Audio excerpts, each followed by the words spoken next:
guys, welcome again to part 2 of the weekly wrestling review, and this is AEW NXT and SmackDown edition. We're going to start with AEW, and their show on Wednesday was an tag team appreciation night, where Rock and Roll Express and Tully Blanchard and Arn Anderson was invited down to the ring, and the wrestlers throughout the night talked about their favourite tag teams. This went to a massive stare-off between Tully Blanchard and Arn Anderson, with the Rock and Roll Express, with FTR getting involved with the Young Bucks as well. Young Bucks did have a match at the start of this event where they beat the Dark Order. Other matches were Kenny Omega and Hangman beating Jurassic Express to retain the title. Shida beat Heather Monroe in a nothing match. Other high spots is Cody Rhodes beats Scorpio Sky in his open challenge. This was a pretty decent match and ends with a Dark Order video playing of Brody Lee challenging Cody for the TNT title. I don't know when this match is going to go down, but also in this segment we also saw the new TNT title, which had been announced previously on Twitter. Not a massive fan of the belt, but I was never really a massive fan of the other belt anyway, so going on to the night's main event, which was Orange Cassidy versus Jericho. Entertaining match and the right result at the end as it gets over Orange Cassidy as he picks up the victory over Jericho. I mean, Jericho to win would have been okay, but you've got to have the up and coming stars win. I mean, I think that's the whole point of the Legends being on the show now, is to get over the new talent. I think that worked particularly well. There were a lot of stuff with MJF throughout the program as well, with his Congress, his campaign, which gets halted in the ring by a Jon Moxley attack. Yeah, this is leading into a feud between these two.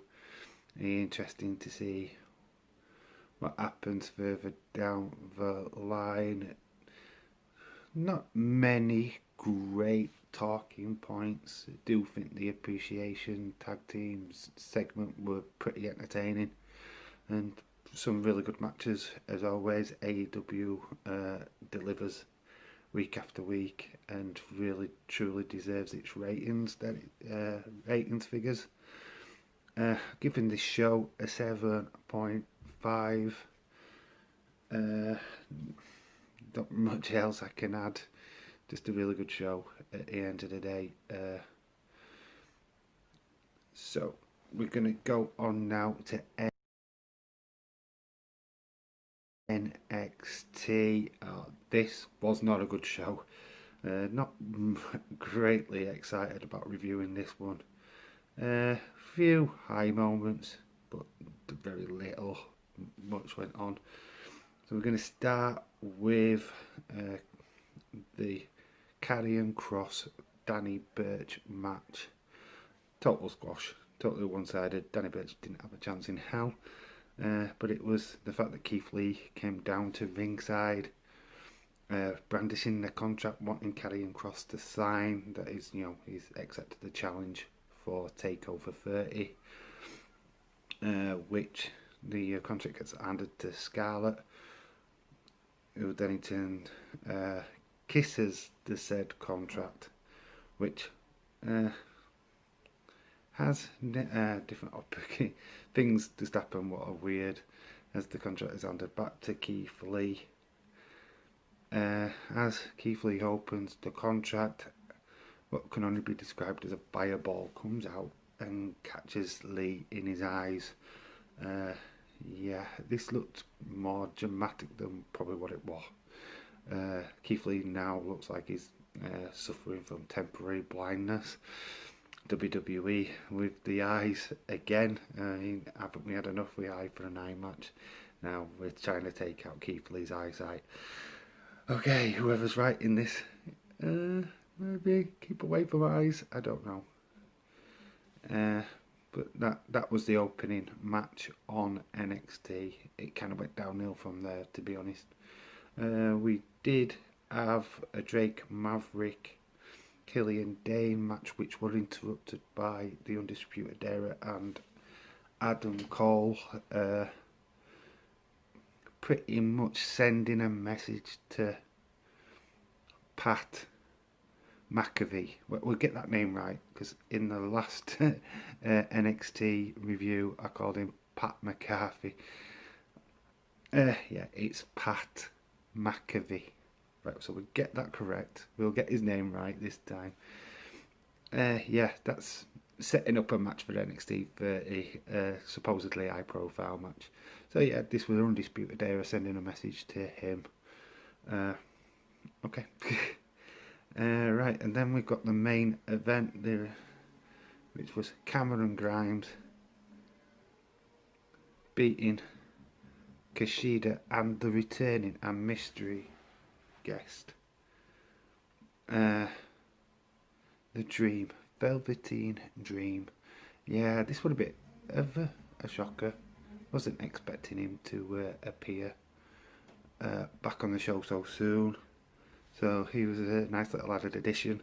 Yes, so Cameron Grimes wins that spot in the ladder match at TakeOver 30, which seems to be like an up and coming matchup anyway, so it's only right that somebody what deserves a bit of a break gets to have their little moment.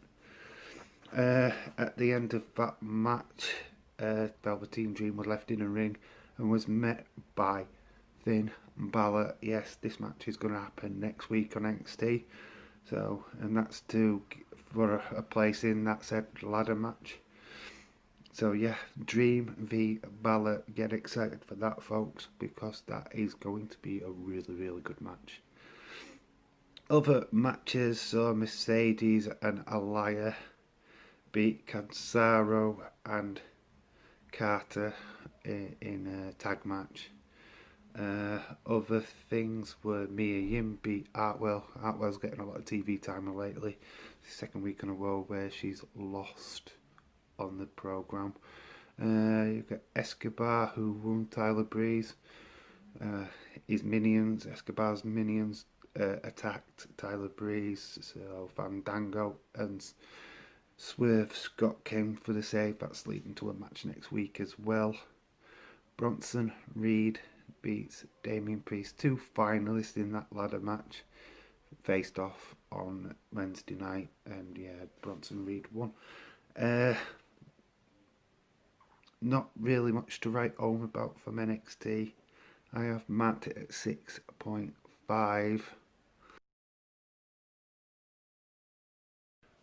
This is the SmackDown review from last night. It opened up with Big E and John Morrison. This match ended up in a no contest as Retribution came down and attacked. Yes, them rascals, those hoodie wearing kids, are back again, causing havoc on SmackDown after the shenanigans that they got up to on Raw. Yeah, this led to the ring announcers and everybody running away. Yeah, this was pretty much a good way of starting the show, in my opinion, pretty much off of what happened last week on SmackDown as well. So we move on to other segments. We saw Mandy Rose challenging Sonya Deville for an air versus air match at SummerSlam. This was like Mandy Rose's promo leading up to that match. Pretty good. Very insightful, saying that this wasn't handed to her because of her looks, that she's had to work hard. We would later get Sonya Deville's answer, and yeah, the match is set now for SummerSlam, so better than an eye versus eye match, I suppose. So air versus air, pretty classic in wrestling terms. We've seen many of them down the years, so this should be a good one. It's a question of now who looks better with shorter hair.